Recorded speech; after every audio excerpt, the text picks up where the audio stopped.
I am Luna, 32 years old, living with my husband and son. I joined the company as a new graduate and have been working there for 10 years now.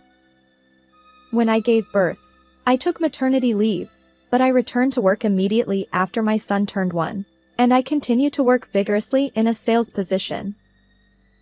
Thanks to my hard work, I am on the verge of a promotion, and recently, work has become even more enjoyable. On the other hand, my husband, who is 3 years younger, has been restless and changing jobs even before we got married. He aims to start his own business someday, believing that to become a future entrepreneur, it's essential to gain skills by working in various companies rather than staying in one place. However, when I look at my husband's current situation, his salary decreases with each job change. I have doubts about whether he is truly improving his skills. Despite that, I felt it was my responsibility to support our household while encouraging my husband's dreams. I wanted to believe in his potential. However, my husband betrayed me. He used an unthinkable method to trap me. During the first couple of years of our marriage, my husband and I got along well. Our life wasn't easy due to his unstable job, but spending time with my husband dreaming about building our own home and traveling abroad was enjoyable. However, things changed after I gave birth to our son. My husband became noticeably cold towards me. Looking back, perhaps he hadn't changed much himself. It was having a child that made me realize his true nature. While my husband had never been keen on household chores, he particularly disliked childcare. When I was on maternity or childcare leave and stayed at home, things were manageable. But once I returned to work after my childcare leave, my days became a whirlwind. I woke up early to prepare breakfast for my family and take our son to daycare. After work, I rushed to pick him up, did the grocery shopping, and prepared dinner. I barely had time to catch my breath. I could have used an extra pair of hands. Yet, my husband seemed oblivious to my struggles.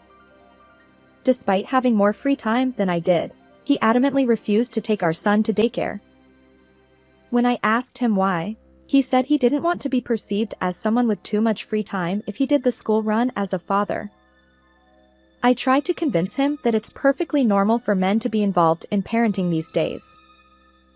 In fact, I saw plenty of fathers in suits doing school drop-offs at the daycare. However, no matter what I said, my husband remained stubbornly resistant.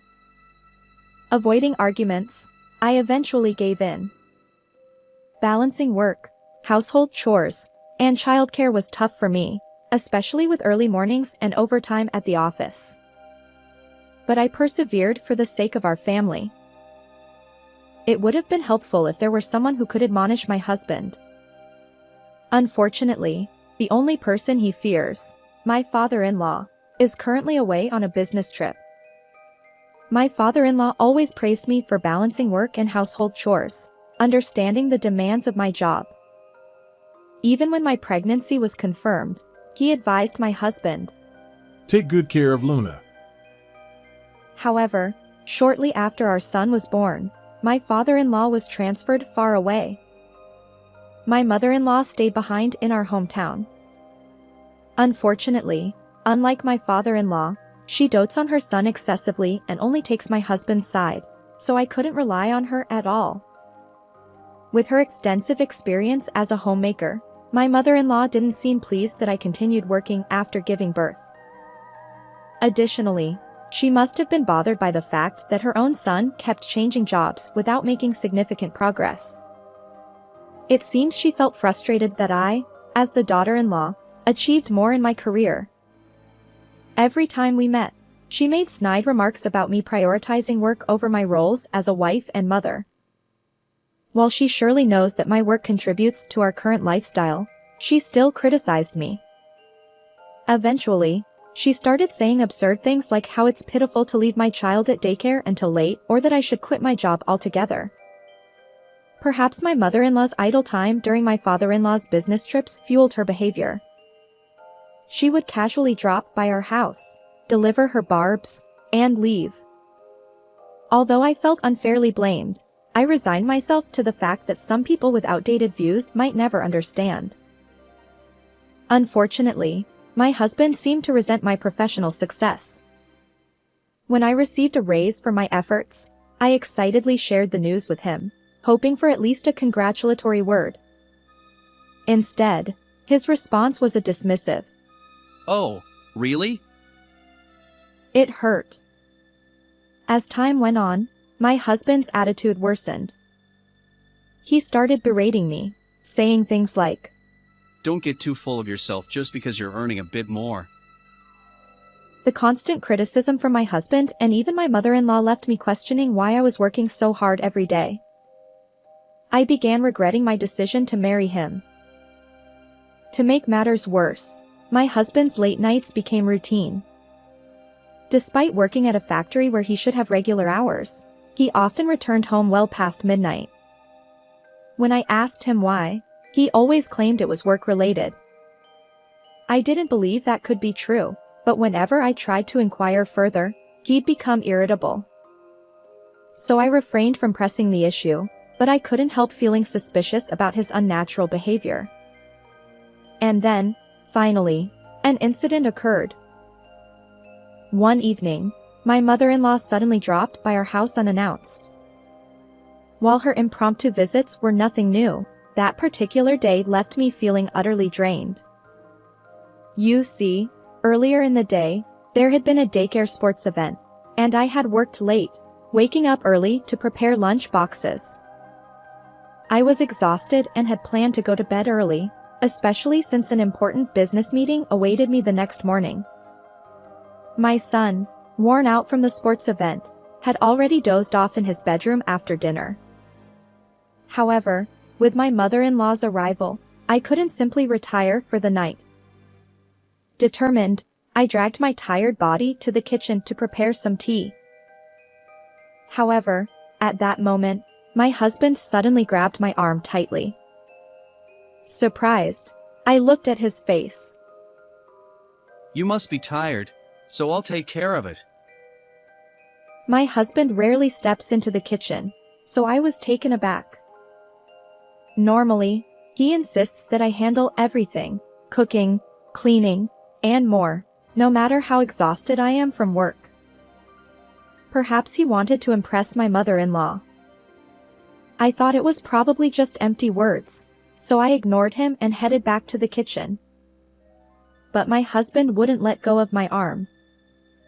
This time, with a stern tone. Just sit down and rest. He forcibly seated me on the sofa. I felt trapped. If I allowed my husband to make tea for me, I knew my mother-in-law would have something to say. Surely, she'd criticize me for being a demanding wife. However, to my surprise, even my mother-in-law chimed in. Luna, it's okay to sit. She gently held me down and smiled. While I conversed with my mother-in-law, my husband went into the kitchen and started brewing tea. Something is amiss. There's no way both of them suddenly had a change of heart. What's going on today? As I pondered my suspicions, my husband approached with a teacup on a tray. Well, have some tea. He placed the cup in front of me, smiling. I thanked him while keeping a close eye on his behavior. It seemed my husband kept glancing at me. Even my mother-in-law appeared more restless than usual. Definitely strange. I lowered my gaze to the tea my husband had brewed. Ah, I see now. He must be up to something. Yes, there had to be a reason behind their unnatural kindness. I wasn't about to fall into their trap. No more mercy. I was ready. I lifted the teacup but paused just before taking a sip. By the way, didn't we have some tea snacks in the fridge? Let's offer them to Mom, I said, facing my husband. Normally, my husband wouldn't bother serving tea snacks to guests. But today, after telling me to rest, he had no choice but to comply. Initially bewildered, he eventually conceded. Oh, right. He headed back to the kitchen to fetch the treats. My mother-in-law followed suit, saying, Oh dear. Thanks. I seized the opportunity. As my husband returned with the tea snacks, I finally took a sip from the teacup. My mother-in-law, sitting next to me, also began sipping her tea. We engaged in light conversation for a while, showing my son's sports day videos to my mother-in-law. However, both my husband and mother-in-law continued to stare at me unnaturally. Despite feeling their sharp gazes, I calmly finished my tea. Observing my composure, my husband tilted his head in confusion. Just when I thought everything would proceed without incident, a sudden change occurred. My mother-in-law's complexion darkened, and she furrowed her brow. Then, she clutched her stomach and rushed out of the living room with surprising speed. Her destination? The bathroom, of course. I had suspected something was amiss, and now it seemed my intuition was correct.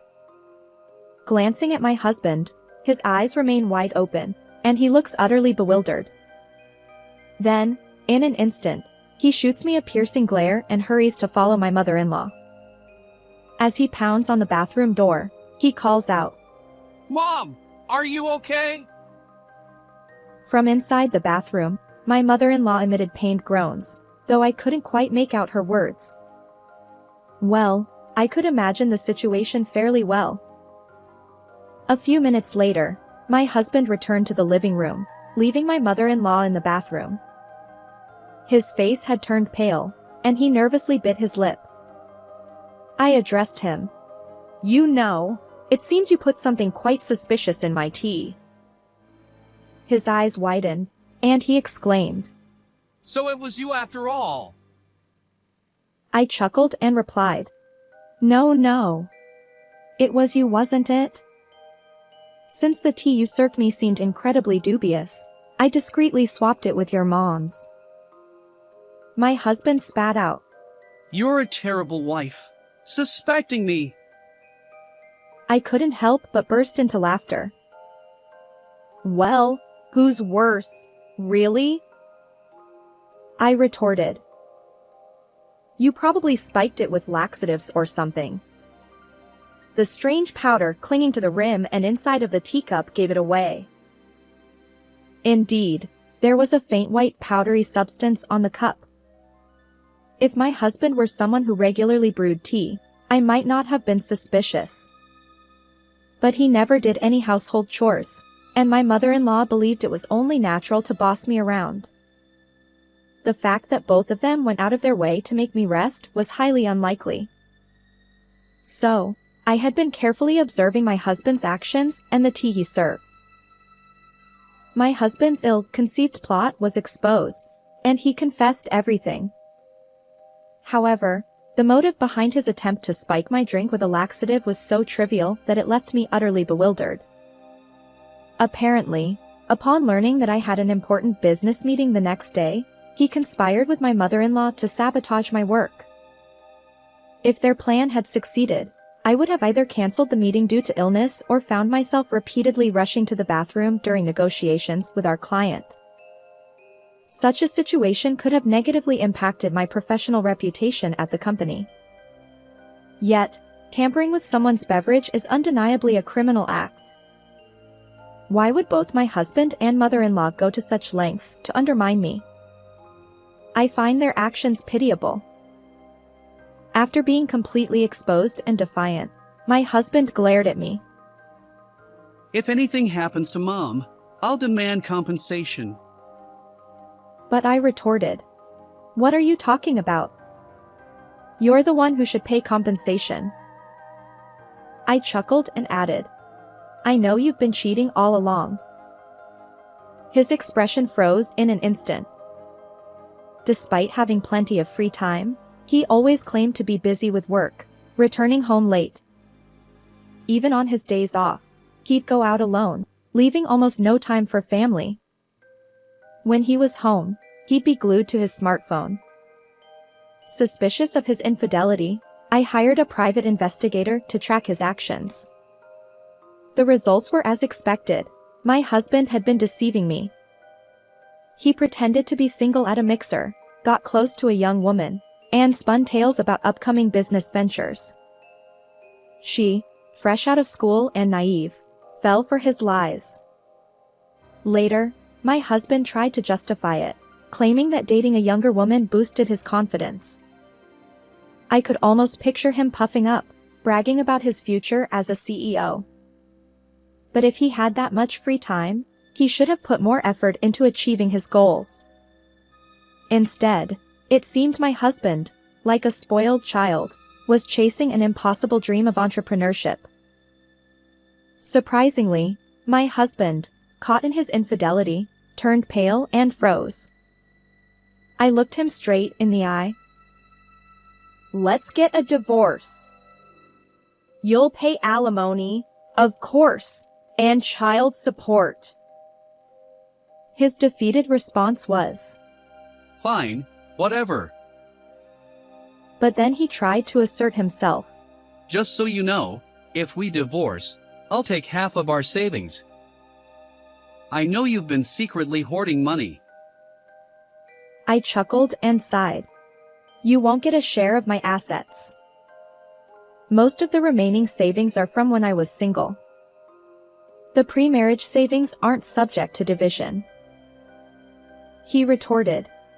What? That can't be true.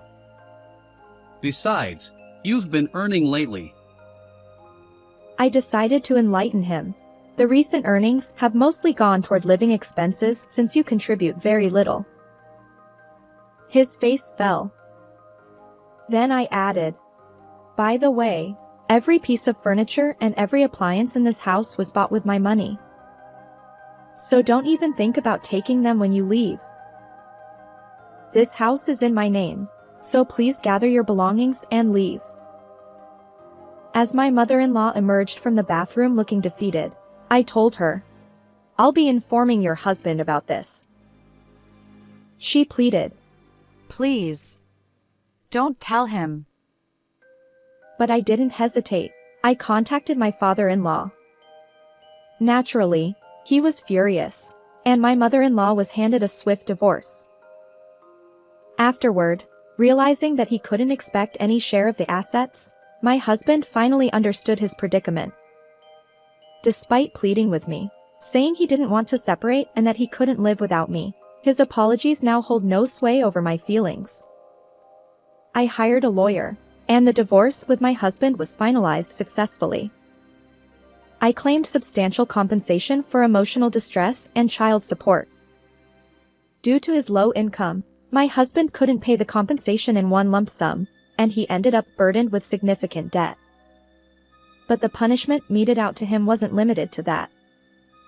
Since I filed a police report about the laxative incident in my tea, both my husband and mother-in-law were convicted of assault. Although they received probation, they now share a criminal record. In the end, my husband was also rejected by his affair partner, and he works tirelessly day and night to repay his debts.